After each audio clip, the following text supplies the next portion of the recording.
ಅವ್ರಿಗೆ ಸಿನಿಮಾ ಅಂದರೆ ಎಷ್ಟು ಇಷ್ಟ, ಎಷ್ಟು ಪ್ಯಾಷನ್ ಇತ್ತು ಅವ್ರಿಗೆ, ಅದೇ ಲೈಫ್ ಅಂತ ನಮಗೆ ಗೊತ್ತಾಗಿದ್ದೇ ಅವ್ರು ಸೋಲಕ್ಕೆ ಸ್ಟಾರ್ಟ್ ಆದಾಗ. ಅಪ್ಪ ವಾಸ್ ಆಲ್ಮೋಸ್ಟ್ ಝೀರೋ, ಎಲ್ಲ ಎವ್ರಿಥಿಂಗ್ ಲಾಸ್. ಶೀಲಾ ಫ್ಲಾಪು, ಆಮೇಲೆ ಜೈ ಕರ್ನಾಟಕ ಓಡಲಿಲ್ಲ, ನೀ ಬರೆದ ಕಾದಂಬರಿ ಒಂದೇ ಸೂಪರ್ ಸಕ್ಸಸ್ ಆಗಿದ್ದು. ಅಂಥದ್ರಲ್ಲಿ ಆ ಥರ ಟೈಮಲ್ಲಿ ಅವರು ಶ್ರುತಿ ಮಾಡಿದ್ರು, ಎಲ್ಲ ಹೊಸಬ್ರನ್ನ ಹಾಕ್ಕೊಂಡು. ಅಪ್ಪಂಗೆ ಆ ಸಿನಿಮಾ ಇಷ್ಟ ಆಗಲಿಲ್ಲ. ನಮ್ಮ ಮನೇಲಿ ಯಾರಿಗೂ ಸಿನಿಮಾ ಇಷ್ಟ ಇಲ್ಲದೆ ಏಕೈಕ ವ್ಯಕ್ತಿ ನಾನು. ಒಂದು ಸ್ಟಾರ್ ಪ್ರೊಡ್ಯೂಸರ್ ಮಗ, ಆ ಥರ ಎಲ್ಲ ಯಾರನ್ನೂ ಬೆಳೆಸಲಿಲ್ಲ ನಾವು. ನಾವು ಪಾಕೆಟ್ ಮನಿ ಅಂತ ನಾನು ನೋಡಿದ್ದೆ PUC ಫಸ್ಟ್ ಇಯರ್.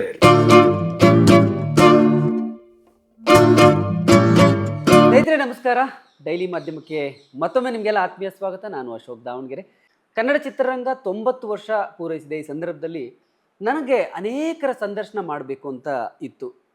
ದುರದೃಷ್ಟ ಅಂತ ಹೇಳಿದ್ರೆ ಕೆಲವರ ಸಂದರ್ಶನವನ್ನು ನನಗೆ ಮಾಡೋಕ್ಕೆ ಆಗ್ತಾ ಇಲ್ಲ. ಯಾಕಂತ ಹೇಳಿದರೆ ನಮ್ಮ ಕನ್ನಡದ ಹೆಮ್ಮೆಯ ನಟ, ನಿರ್ಮಾಪಕ, ನಿರ್ದೇಶಕರಾಗಿರುವಂತಹ ಕನ್ನಡದ ಕುಳ್ಳ ಅಂತಲೇ ಖ್ಯಾತಿಯನ್ನು ಗಳಿಸಿದ್ದಂತಹ ದ್ವಾರಕೀಶ್ ಸರ್ದು ಸಂದರ್ಶನ ಮಾಡಬೇಕು ಅಂತ ನನಗೆ ನಮ್ಮ ಡೈಲಿ ಮಾಧ್ಯಮದಲ್ಲಿ ಮಾಡಬೇಕು ಅಂತ ಇತ್ತು. ಆದರೆ ಅವರು ಕಳೆದ ವರ್ಷವಷ್ಟೇ ಕಾಲವಾದರು.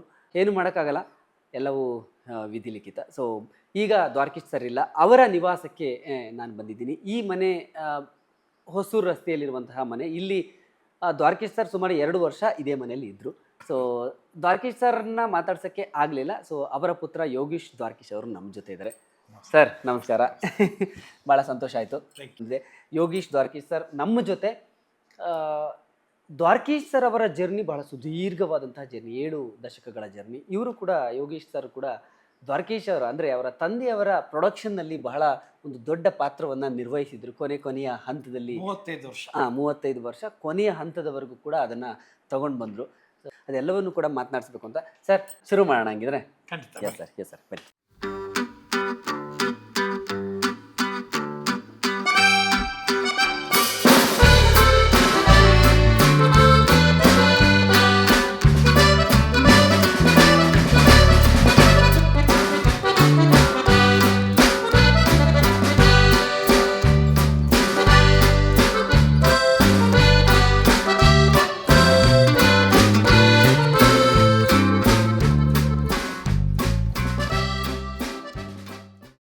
ನಮಸ್ತೆ, ಡೈಲಿ ಮಾಧ್ಯಮಕ್ಕೆ ಸ್ವಾಗತ. ಹೇಗಿದ್ದೀರಿ? First class.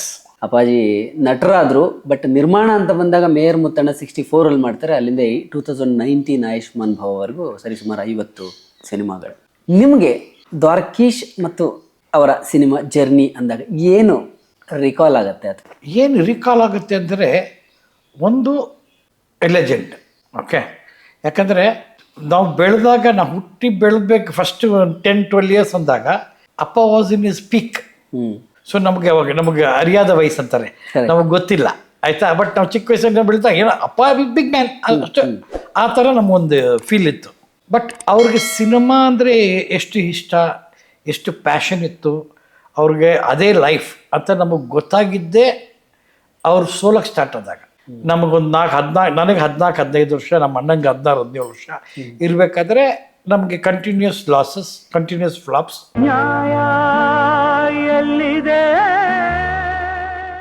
ಬೆಂಗಳೂರಿಂದ ಮಡ್ರಾಸ್ಗೆ ಹೋದ್ವಿ. ಮಡ್ರಾಸಲ್ಲಿ ಫಸ್ಟ್ 3 ವರ್ಷ ತುಂಬ ಚೆನ್ನಾಗಿತ್ತು, 3 ವರ್ಷ. ಅದಾದಮೇಲೆ ಎಲ್ಲ ಮೈನಸ್ ಆಗ್ತಾ ಬಂತು ಆಯಿತಾ. ದೆನ್ ಬೈ ದ ಟೈಮ್ ನನಗೆ ನಮ್ಮ ಅಣ್ಣಂಗೆ ಒಂದು 17-18 ಇರ್ಬೇಕು. ನಮ್ಮ ಅಣ್ಣ ಅಷ್ಟೊಳಗೆ ಅಪ್ಪ ವಾಸ್ ಆಲ್ಮೋಸ್ಟ್ ಝೀರೋ, ಎಲ್ಲ ಎವ್ರಿಥಿಂಗ್ ಲಾಸ್. ಆ ಟೈಮಲ್ಲೂ ಅವ್ರಿಗೆ ಸಿನಿಮಾ ಅಂದರೆ ಎಷ್ಟು ಇಷ್ಟ. ಗೆದ್ದಾಗ ಸಕ್ಸಸ್ಸಲ್ಲಿ ಎಲ್ರಿಗೆಲ್ಲ ಇಷ್ಟ ಆಯಿತಾ. ಸೋತಾಗ ಏನು ಇಲ್ಲದೆ ಇರಬೇಕಾದ್ರೂ ಅಷ್ಟೇ ಸಿನಿಮಾ ಮಾಡ್ಬೇಕಾದ್ರೆ ಅವಾಗ ದುಡ್ಡಿದ್ದಾಗ ಯಾವ ಥರ ಒಂದು ಪ್ಯಾಷನ್ ಇತ್ತು, ಅವ್ರ ಹತ್ರ ದುಡ್ಡು ಇಲ್ಲ ಅನ್ಬೇಕಾದ್ರೆ ಅದೇ ಪ್ಯಾಷನ್ ಇತ್ತು. ಯಾಕಂದರೆ ನಾನು ಎಷ್ಟೊಂದು ಸಲ ಕೇಳಿದ್ದೀನಿ, ಅಪ್ಪ ಯೋಗಿ ಸಿನಿಮಾ ನನ್ನ ಲೈಫ್ ಮಾಡ್ತೀನಿ, ಬರುತ್ತೆ. ಅವ್ರಿಗೆ ಯಾವತ್ತೂ ಅವ್ರಿಗೆ ಕಾನ್ಫಿಡೆನ್ಸ್ ಹೋಗಲಿಲ್ಲ, ನಂಬಿಕೆ ಹೋಗಲಿಲ್ಲ. ಈ ಆಲ್ವೇಸ್ ಟ್ರಸ್ಟೆಡ್ ಸಿನಿಮಾನ ಎಷ್ಟು ನಂಬಿದ್ರು, ಎಷ್ಟು ಟ್ರಸ್ಟ್ ಮಾಡಿದ್ರು ಅಂದರೆ ಅವ್ರಿಗೆ 24/7 it was only cinema. So ಆ ಥರ ಒಂದು ಪ್ಯಾಷನೇಟ್ ಫಿಲಮ್ ಮೇಕರ್ ನಾನಂತೂ ನೋಡಿಲ್ಲ ಇಲ್ಲಿ ತನಕ. To me he was the most passionate film maker.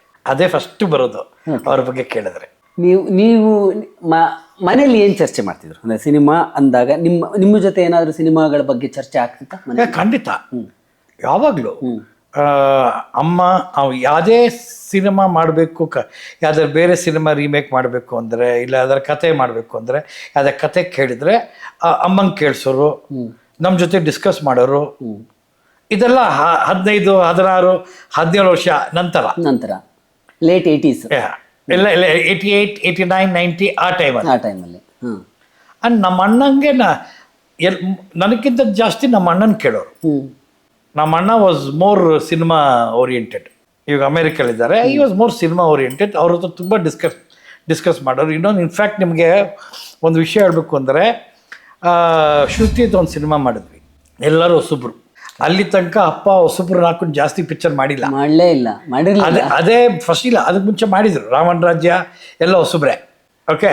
But Ravana ರಾಜ್ಯ ಅಪ್ಪ ಡೈರೆಕ್ಟ್ ಮಾಡಿಲ್ಲ, ಅದು ನಾಗಾಭರಣ ಸರ್ ಮಾಡಿದ್ರು. ಬಟ್ ಅದರಲ್ಲಿ ಆರ್ಟಿಸ್ಟ್ಗಳಿದ್ರಲ್ವಾ, ಇವರೆಲ್ಲ ಇದ್ರು, ದೇವರಾಜ್ ಇದ್ರು, ಎಲ್ಲ ಹೊಸಬ್ರು, ನಾಜೀರ್ ಇದ್ರು, ಎಲ್ಲ ಹೊಸಬ್ರು. ಕನ್ನಡ ಫಸ್ಟ್ ಪಿಕ್ಚರ್ ಆ ಟೈಮಲ್ಲಿ ಎಲ್ಲ ಹೊಸಬ್ರು, ಯಾರು ಸ್ಟಾರ್ ಅಲ್ಲ ಪಿಕ್ಚರ್. Correct okay. ಅದು ಅವಾಗ ದ್ವಾರಕೀಶ್ ಓನ್ಲಿ ಪ್ರೊಡ್ಯೂಸರ್, ಡೈರೆಕ್ಟರ್ ಬಂದು ನಾಗಾಭರಣ ಅವರು. ಅಂಡ್ ನಾಗಾಭರಣ ಅವ್ರಿಗೆ ಹೊಸಬ್ರನ್ನ ಹಾಕೊಂಡು ಸಿನಿಮಾ ಮಾಡೋ ಕೆಪಾಸಿಟಿ ಇತ್ತು, ಅವ್ರಿಗೆ ಆ ಎಕ್ಸ್ಪೀರಿಯನ್ಸ್ ಇತ್ತು. ಬೇರೆ ಅಪ್ಪ ಶ್ರುತಿ ಮಾಡಬೇಕಾದ್ರೆ ಅವ್ರು ನಂಬರ್ ಆಫ್ ಸಿನಿಮಾ ಡೈರೆಕ್ಟ್ ಮಾಡಿದ್ದು 5-6 ಸಿನಿಮಾ ಏನೋ ಅಷ್ಟೇ ಡೈರೆಕ್ಟ್ ಮಾಡಿದ್ರು. ಶೀಲಾ ಅಂತ ಒಂದು ದೊಡ್ಡ ಫ್ಲಾಪ್ ಆಗಿತ್ತು ಹಿಂದ್ಗಡೆ, ಮುಂಚೆ ಅದು ಹಿಂದೆ ಶೀಲಾ ಫ್ಲಾಪು, ಆಮೇಲೆ ಜೈ ಕರ್ನಾಟಕ ಓಡಲಿಲ್ಲ. ಸೊ ಎಲ್ಲ ಒಂದು ಇದು ಬರೀ ನೀ ಬರೆದ ಕಾದಂಬರಿ ಒಂದೇ ಸೂಪರ್ ಸಕ್ಸಸ್ ಆಗಿದ್ದು. ಜೈ ಕರ್ನಾಟಕನೂ ಹೋಗಿರ್ಲಿಲ್ಲ. ಜೈ ಕರ್ನಾಟಕನೂ average, it's not big hit. ನಾವು ಅನ್ಕೊಂಡಷ್ಟು ಹಿಟ್ ಆಗಲಿಲ್ಲ ಪಿಕ್ಚರ್. ಆಫ್ರಿಕಾದಲ್ಲಿ ಗೊತ್ತಾಯ್ತು ಆಯ್ತಾ, ಬಿಗ್ ಬಜೆಟ್ ಎಲ್ಲ. ಸೊ ಅವರು ಈಗ ಒಂದು ಸಿನಿಮಾ ಇವಾಗ ಅವಾಗ ನಂಗೆ ಅರ್ಥ ಆಗ್ತಾ ಇರಲಿಲ್ಲ, ಇವಾಗ ಅರ್ಥ ಆಗತ್ತೆ. ಯಾಕಂದ್ರೆ ಅವಾಗ ನನಗೆ 17-18 ವರ್ಷ. ಸಕ್ಸಸ್ ಇಂದ ಲಾಸ್ ಆದ್ರೆ ಏನು ಇಂಪ್ಯಾಕ್ಟ್ ಆಗುತ್ತೆ ಮೈಂಡ್ಗೆ ಅನ್ನೋದು ನನಗೆ ಗೊತ್ತಿಲ್ಲ. ಅವಾಗ ಅನುಭವ ಕಮ್ಮಿ.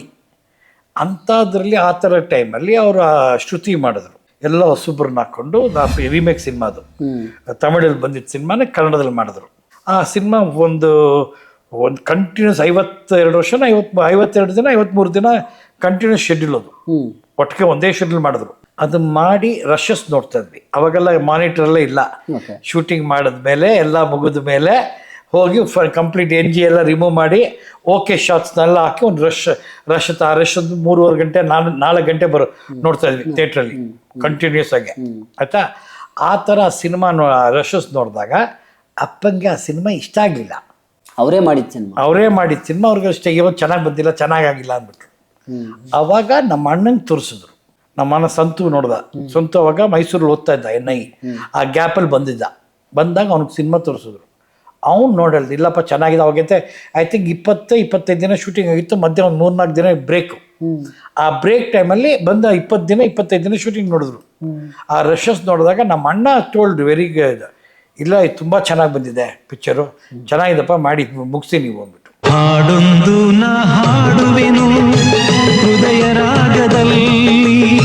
ಸೊ ಅಪ್ಪಂಗೆ ಸಂತು ಹೇಳೋ ಆ ಒಂದು ಸಿನಿಮ್ಯಾಟಿಕ್ ಸೆನ್ಸ್, ಸ್ಟೋರಿ ಸೆನ್ಸ್ ಈ ಯೂಸ್ ಟು ವ್ಯಾಲ್ಯೂ. ಓಕೆ. ನಮ್ಮ ಮನೇಲಿ ಯಾರಿಗೂ ಸಿನಿಮಾ ಇಷ್ಟ ಇಲ್ಲದೆ ಏಕೈಕ ವ್ಯಕ್ತಿ ನಾನು. ನಿಮ್ಗೆ ಇಷ್ಟನೇ ಇರಲಿಲ್ಲ? ನನಗೆ ಇಷ್ಟನೇ ಇರಲಿಲ್ಲ. ಸಿನಿಮಾಗೆ ಬಂದ್ರಿ. ಅದು ಹೇಗೆ ನಮ್ಮ ಅಣ್ಣಯಿಂದ. ನಮ್ಮ ಅಣ್ಣ ಏನು ಮಾಡ್ದ, ಎಲ್ಲ ನೋಡ್ಬಿಟ್ಟು ಅವ್ನು ಕಂಪ್ಯೂಟರ್ ಇಂಜಿನಿಯರ್. ಎಲ್ಲ ನೋಡಿ, ಇಲ್ಲ ಯೋಗಿ ನಿನಗೆ ಕರೆಕ್ಟು, ನಿನಗೆ ಅಕ್ಯುಮೆನ್ ಇದೆ, ನಿನಗೆ ಮ್ಯಾನೇಜ್ಮೆಂಟ್, ಜನರ ಜೊತೆ ಮಿಕ್ಸ್ ಆಗೋದು, ಅವ್ರನ್ನ ಕರ್ಕೊಂಡು ಹೋಗೋದು, ನಿನಗೆ ಅದು ತುಂಬ ಚೆನ್ನಾಗಿದೆ. ಸಿನಿಮಾದಲ್ಲಿ ತುಂಬ ಇಂಪಾರ್ಟೆಂಟ್, ನೀನು ಮಾಡು, ನಿಂಗೆ ಸಿನಿಮಾ ಕಲ್ತ್ಕೊಂತೀಯ. ಅವ್ನಿಗೊಂದು ಗೊತ್ತಿತ್ತು, ನಾನು ಯಾವುದೇ ಕೆಲಸ ಮಾಡಿದ್ರು ಆ ಕೆಲಸ ಚೆನ್ನಾಗಿ I learn the job, any job. ಅದಕ್ಕೆ ನಾವು ಓದಿರಬೇಕು ಅಂತಲೇ ಏನಿಲ್ಲ. ಯೋಗಿ ನಿನಗೆ ಇನ್ಮೇಲೆ ಏನಿಲ್ಲ, ಇದೇ ಕೆಲಸ ನಿಂದು, ಈ ಕೆಲಸ ನೀನು ಮಾಡಲೇಬೇಕು ಅಂದರೆ ಅದು ಕೆಲಸಕ್ಕೆ ಏನೇನು ಬೇಕೋ ಕಲ್ತ್ಕೊಂಡು ಅದನ್ನು ಮಾಡ್ತೀನಿ. ಓಕೆ, ಅದು ನನ್ನ ನೇಚರ್. ಅದು ಇಂಪಾರ್ಟೆಂಟ್, ಅದೇ ಇಂಪಾರ್ಟೆಂಟ್. ದಟ್ ಇಸ್, ಅದು ನನಗೆ ಓಕೆ, ನನಗೆ I am use to it. So ಅದು ತೊಗೊಂಡು ಐ ಸ್ಟಾರ್ಟೆಡ್. ನನಗೆ 5-6 ವರ್ಷ ಆಯಿತು ಸಿನಿಮಾ ಅರ್ಥ ಮಾಡ್ಕೊಳ್ಳೋಕ್ಕೆ. ಸೊ ಅಪ್ಪ use to discuss a lot. ಆ ಥರ ಏನು ನಮ್ಮನ್ನು ನಾರ್ಮಲಾಗಿ ಬೆಳೆಸಿದ್ದು. We were all very normal children. ಏನು ತುಂಬ ಇದು ನೋ, ನೆವರ್. ವಾಟ್ ಅಪ್ಪ was we all knew. But none of us were brought up with ಒಂದು ಸ್ಟಾರ್ ಮಗ, ಒಂದು ಸ್ಟಾರ್ ಪ್ರೊಡ್ಯೂಸರ್ ಮಗ, ಆ ಥರ ಎಲ್ಲ ಯಾರನ್ನು ಬೆಳೆಸಲಿಲ್ಲ ನಾವು. ನೋಬಡಿ. ಅಮ್ಮ ವಾಸ್ ಆಲ್ಸೋ ವೆರಿ, ನಿಮಗೆಲ್ಲ ಹೇಳೋದು ನಕ್ಬಿಡ್ತೀರಾ, ನಾವು ಪಾಕೆಟ್ ಮನಿ ಅಂತ ನಾನು ನೋಡಿದ್ದೆ PUC first year. PUC first year ಬಂದಾಗ ನಾವು ಅಲ್ಲಿ ಮಡ್ರಾಸ್ನಲ್ಲಿ ಓದ್ತಾ ಇದ್ವಿ, 11th ಸ್ಟ್ಯಾಂಡರ್ಡ್ ಅಂತೀವಿ. ಆವಾಗ ಒಂದು ಕ್ಯಾಂಟೀನ್ ಓಪನ್ ಆಯಿತು. ಆ ಕ್ಯಾಂಟೀನ್ ಓಪನ್ ಆದಾಗ ಯಾರು ತೊಗೊಂಡೋಗ್ತಾರೆ ಲಂಚ್ ಬಾಕ್ಸು, ಎಲ್ಲ ಕ್ಯಾಂಟೀನ್ ಊಟ ಮಾಡ್ತೀವಿ ನಾವು ಅಂದಾಗ, ಆಗಿನ ಕಾಲಕ್ಕೆ ನಮಗೆ ದಿನಕ್ಕೆ 5 ರೂಪಾಯಿ. So my first pocket money PUC first year ಓದಬೇಕಾದ್ರೆ 5 rupees ಎ ಡೇ. 2 ರೂಪಾಯಿ ಚೋಳ ಭಟೂರ, ಇಲ್ಲ ಪೂರಿ ಸಾಗು ಇದು, ಇಲ್ಲ ದೋಸೆ ಇಡ್ಲಿ ಕೊಡೋರು. 75 ಪೈಸೆ ಟೀ, ಆಯಿತಾ. ಎನಿ ರೈಸ್ ಐಟಮ್ 1 ರೂಪಾಯಿ. ಸೊ 3 ರೂಪಾಯಿ ಇದು, 3.25 ರೂಪಾಯಿ ಆಗೋದು. ಒಂದು 1.25 ರೂಪಾಯಿ ನಾವು ಸೇವ್ ಮಾಡಿಕೊಂಡು ವಾರಕ್ಕೆ ಒಂದ್ಸಲಿ ನಮ್ಗೆ ಅದೇ ನಾವೇನು ಬೇಕೋ ಆ ವಯಸ್ಸಿಗೆ ಏನೇನು ಕೆಟ್ಟ ವಿದ್ಯೆಗಳಿರುತ್ತೋ ಅದಕ್ಕೆ ಅದು ಯೂಸ್ ಮಾಡ್ತಾ ಇದ್ವಿ. This is our life. ಅಷ್ಟು ದೊಡ್ಡ ನಟರು, ಪ್ರೊಡ್ಯೂಸರು ಎಲ್ಲ ಆಗಿದ್ರು ಕೂಡ ನಿಮ್ಮ ಲೈಫ್ ಅಷ್ಟು ಸಿಂಪಲ್. ಅದು ಅಮ್ಮ. ದಟ್ ಕ್ರೆಡಿಟ್ ಗೋಸ್ ಟು ಅಮ್ಮ. ಅಮ್ಮ ನಮ್ಮನ್ನ ಆ ಥರ ಒಂದು ಯಾವತ್ತೂ ಹಿಡಿತದಲ್ಲೇ ಬೆಳೆಸಿದ್ರು. ಅದಕ್ಕೋಸ್ಕರ ಇವತ್ತು ಹಿಂಗೆ ಏನೇ ಬಂದರೂ ತಡ್ಕೊಂಡು ಚೆನ್ನಾಗಿದ್ದೀವಿ, ನಕ್ಕೊಂಡಿದ್ದೀನಿ. ಓಕೆ. ಸಮಸ್ತ ಕನ್ನಡಿಗರಿಗೂ ನಮಸ್ಕಾರ. ನಮ್ಮ ಸ್ನೇಹಿತರಾದ ಭಾಳ ಆಪ್ತಮಿತ್ರ ನನಗೆ ಅಶೋಕ್ ದಾವಣಗೆರೆಜಿ ಅವರು ಡೈಲಿ ಮಾಧ್ಯಮ ಅಂದ್ಬಿಟ್ಟು ಒಂದು ಅದ್ಭುತವಾದ ಯೂಟ್ಯೂಬ್ ಚಾನಲನ್ನು ಮಾಡಿದ್ದಾರೆ. ಭಾಳ ಸಲ ನೋಡಿದ್ದೀನಿ ನಾನು, ತುಂಬ ಚೆನ್ನಾಗಿ ಬರ್ತಾಯಿದೆ ಕಂಟೆಂಟು. ನನಗೆ ಇತ್ತೀಚೆಗೆ ಆ್ಯಕ್ಚುಲಿ ನನಗೆ ಗೊತ್ತಿರಲಿಲ್ಲ ಅವ್ರದ್ದೇ ಅಂತಂದ್ಬಿಟ್ಟು. ಇವಾಗ UI ಪಿಕ್ಚರ್ಗೆ ಸರ್ ಒಂದು ಇಂಟರ್ವ್ಯೂ ಬೇಕು ಅಂದಾಗ ಇವಾಗ ಗೊತ್ತಾಯಿತು, ಡೈಲಿ ಮಾಧ್ಯಮ ನಮ್ಮ ಅಶೋಕ್ ಜಿ ಅವ್ರದ್ದೇ ಅಂತ ಅಂದ್ಬಿಟ್ಟು. ಎಲ್ಲ ಕನ್ನಡಿಗರು ಸಬ್ಸ್ಕ್ರೈಬ್ ಮಾಡಿ. ಭಾಳ ಅದ್ಭುತವಾದ ಬರವಣಿಗೆ ಇರ್ತದೆ. ಅವರು ಪತ್ರಿಕಾ ಮಾಧ್ಯಮದಲ್ಲಿ ಇದ್ದಾಗಿದ್ದ ನನಗೆ ಪರಿಚಯ ಅವರು ಅಶೋಕ್ ಜಿ. ಸೊ ಅದ್ಭುತವಾಗಿರೋ ಕಂಟೆಂಟ್ ಕೊಡ್ತಾರೆ. ಸಬ್ಸ್ಕ್ರೈಬ್ ಮಾಡಿ ಈ ಚಾನಲನ್ನು, ನಮ್ಮ ಡೈಲಿ ಮಾಧ್ಯಮದ ಯೂಟ್ಯೂಬ್ ಚಾನಲನ್ನು ಬೆಳೆಸಿ ನಿಮ್ಮದೇ ಆದ ಕನ್ನಡಿಗರು. Thank you so much. ನಮಸ್ಕಾರ.